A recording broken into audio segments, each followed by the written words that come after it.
బుగ్గ మీద వెచ్చని సిగ్గు వచ్చినప్పుడు దానిని అడుగు, ఎర్రదనం అంటే చెబుతుంది. పెదవి కొమ్మ పూసిన పువ్వు అందమైన నీ చిరునవ్వు, తెల్ల రంగు అట్టా ఉంటుంది.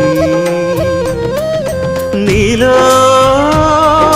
నిలువున పులకలు రేగిన వేళ నువ్వే పచ్చని పైరువు అవుతావమ్మా. దిగులు రంగే నలుపు అనుకో, ప్రేమ పొంగే పసుపు అనుకో. భావాలను గమనిస్తుంటే ప్రతి రంగును చూస్తున్నట్టే, చూపులు ఎవరివైనా చూపించే లోకం ఒకటి. నేస్తమా ఇద్దరి లోకం ఒకటే లేవమ్మా, అందుకే నా కన్నులతో లోకం చూడమ్మా.